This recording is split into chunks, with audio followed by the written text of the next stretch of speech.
Most passionate about people understanding each other. I think that's difficult in this day and age. You have this language barriers for no matter where you're at. We all know English, but you're still, you might have a word and it might not actually have the same meaning to somebody else. And I find it really difficult for people to communicate correctly. I could say a sentence and someone else could interpret it differently. Same thing in an email. You might write an email and someone's interpreting that email completely different.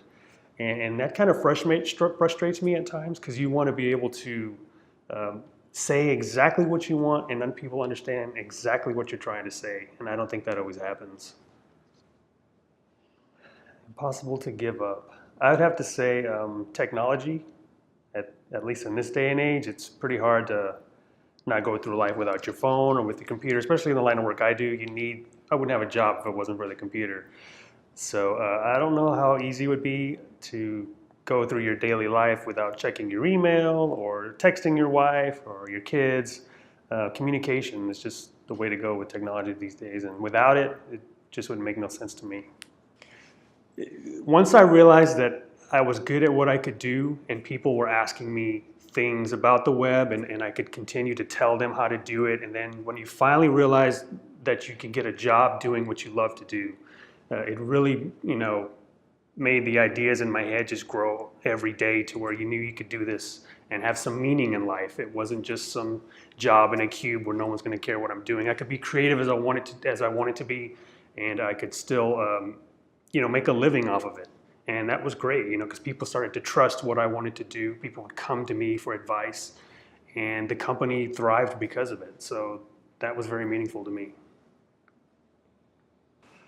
Take more risks if I didn't have any fears. You'd be more direct.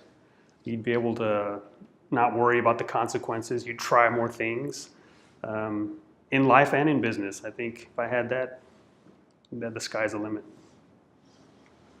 If I had a wish for myself, maybe to be able to control time. So many times working on a project, you want to be able to just slow that clock down because I'm tweaking something and I want to stay tweaking with it. And you're at the mercy of time all the time, and you have to stop and think, okay, I need to stop working on this. I need to move on to the next task. I think that'd be a great thing to do. If I could wish I could just slow that clock down and just work as much as I wanted to on things. Not too many people listen. They always have a voice of what they want to say. And they're not always taking into account the other side, the devil's advocate. I like to be a listener, and I like to sit and listen, make sure that I'm, on an even keel with everybody, because my opinion isn't always the best opinion, and neither is everyone else's. But if you're able to sit there and have a voice, but also listen, I think it brings greater value to everything.